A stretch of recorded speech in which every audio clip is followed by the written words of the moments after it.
Yo mga idol, kumusta?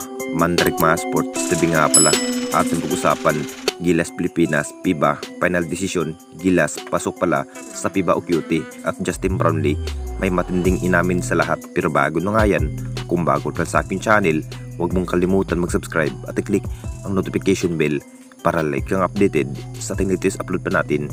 Pero ating talakayin, una natin pag-usapan. So ito pa rin ang dahilan kung bakit natalo nga ang ating national team na Gilas Pilipinas sa FIBA o QT mga idol. Marami pa rin ang nasasabi na dinaya pa rin ang ating national team na Gilas Pilipinas sa mga referee sa FIBA Olympic laban nga sa bansang Brazil. Kahit natalo nga ang Gilas Pilipinas laban nga sa Brazil mga idol sa FIBA Olympic, masasabing napakaganda pa rin ang pinikitang laban ng Gilas Pilipinas at Brazil mga idol kahit walang iskati. Ito sana ang magdadala sa opensiba bilang guard to Justin Brownlee.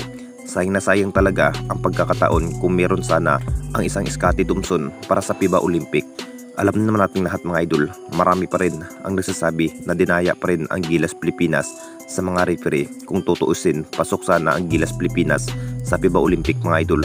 May chance pa nga ba na makakapasok ang Gilas Pilipinas sa FIBA Olympic mga idol? Talagang hindi na rin babaguhin pa ang FIBA sa pagkatalo nga ng Gilas Pilipinas laban nga sa Brazil mga idol. Talagang ang bansang Brazil pa rin ang nanalo sa mainit na laban. Kahit hindi na nga nakuha ang panalo ang Gilas Pilipinas, talagang mas pinag-aalala pa rin sa ibang bansa. Isa pa rin ang ating national team na Gilas Pilipinas sa malalakas na bansa tulad nga sa Latvia mga idol. Kahit may NBA caliber nga ang kanilang player pero tinapat pa rin sa Gilas Pilipinas. Talagang hindi pa rin sa referee ang problema. Masasabing malalakas pa rin ang opensiba ng Brazil kung bakit nabigo nga ang Gilas Pilipinas sa tagumpay sa semifinals. At dito na naman tayo sa isa pa nating balita. Justin Brownlee may inamin sa lahat.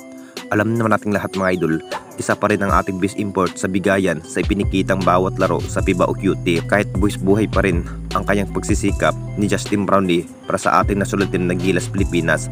Si Justin Brownlee pa rin ang tinanghal best player of the game sa ating national team na Gilas Pilipinas. Masasabing napakaganda pa rin ang bawat laro at gameplay sa ating best import na si Justin Brownlee.